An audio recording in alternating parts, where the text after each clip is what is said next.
On today's episode of the South Texas Skillet, I'm going to show you how to make a simple 4-ingredient rustic artisan bread. This bread is so simple and easy to make, it is just about fail-proof. You're going to want to start with 1.5 cups of warm water.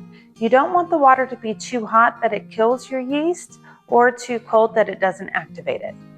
All right, you're going to put some sort of sugar into this water.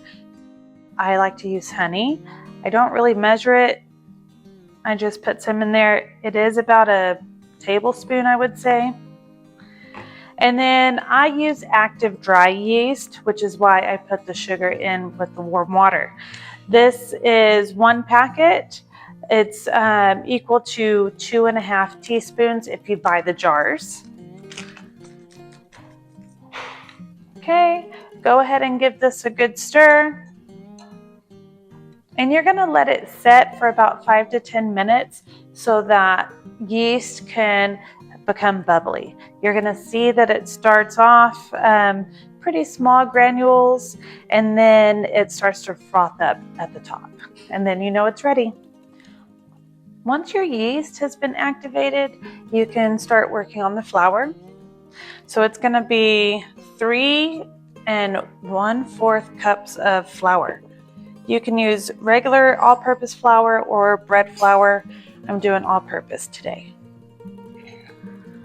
You do want to make sure you level off your flour when you're making any kind of breads.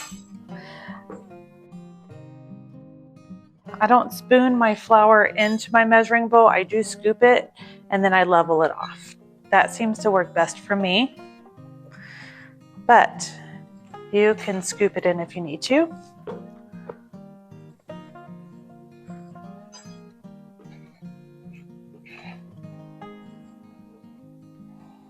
Okay, that is 3 cups. This is a 1/8 measuring cup, so I need 2 of them to make 1/4.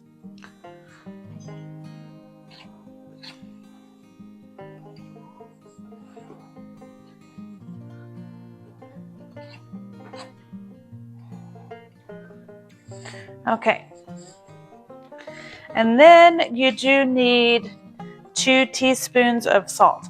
Now I know I said it's a 4-ingredient bread dough. I'm not counting the water as an ingredient. If you count the water, the salt makes 5. But since you don't have to pay for water, you can get it out of the tap. I normally don't count that as an ingredient. Okay.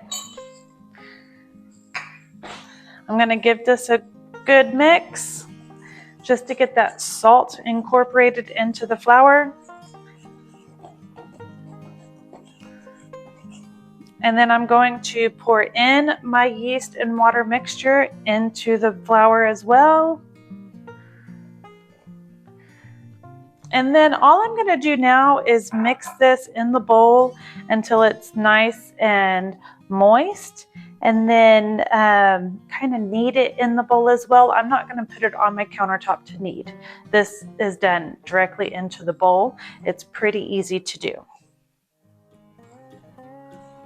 If you feel like the dough is too wet, add a little bit more flour. If you feel like it's too dry, add a little bit more water.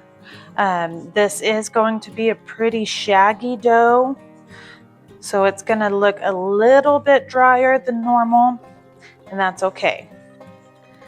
All right, so I'm going to stop using the dough whisk now.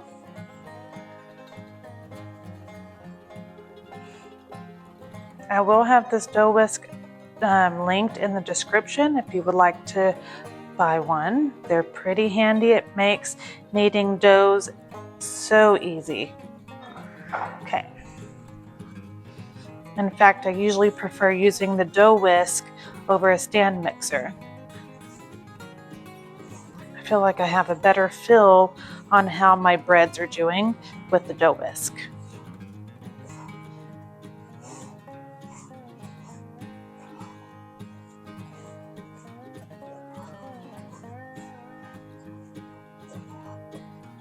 So I have some flour in the bottom of this bowl. I'm just trying to get that incorporated.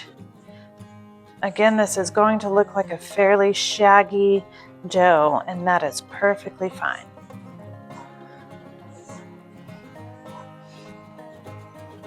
You just want it to be mixed well.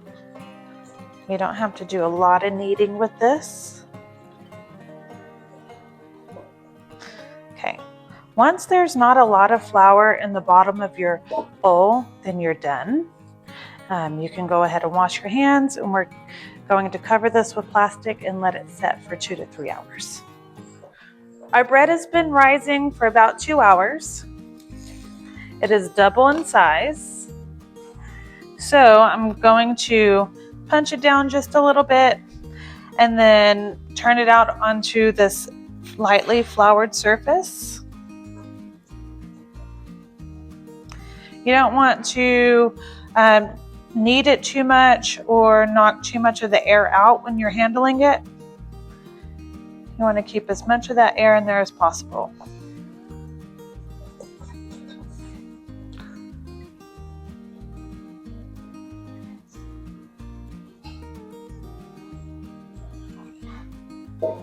Okay, and then I'm going to take my scraper here and just cut this dough in half. We're not kneading it or anything at this point. All right, and then you want to take the dough and just kind of shape it into 2 loaves. They're going to be long and skinny, kind of like baguettes. You can see it's still a pretty sticky loaf, but that's fine.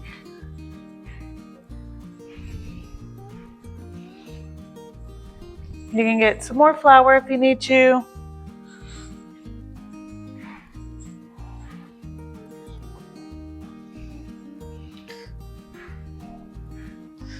All right.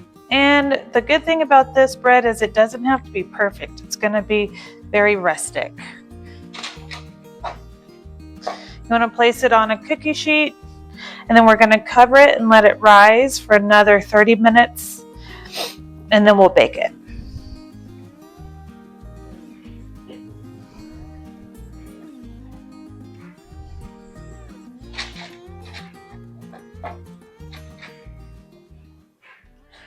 All right, this has rose for about 30 minutes or so. I went ahead and uncovered it. I checked my dough to see if it looks like it's flattened out. If it did, I kind of reform it without getting the air bubbles pushed out. Okay, so you're going to put this in a preheated oven. Mine's set to 375, and I'm going to cook it for about 30 minutes until it's golden brown on top. Once the bread comes out of the oven and it's nice and golden brown, I go ahead and top it with butter while it's still warm. Then I let it cool off completely and slice into it. And you're going to get slices that look like this. They're nice and soft. They're really chewy. They're good to dip in some olive oil with some herbs in it. They're also good to dip into gravy or to use as a side dish. You can even top it with cucumbers and have a cucumber sandwich. It is really just a good bread to have on hand. It's quick and easy to make, and it tastes delicious.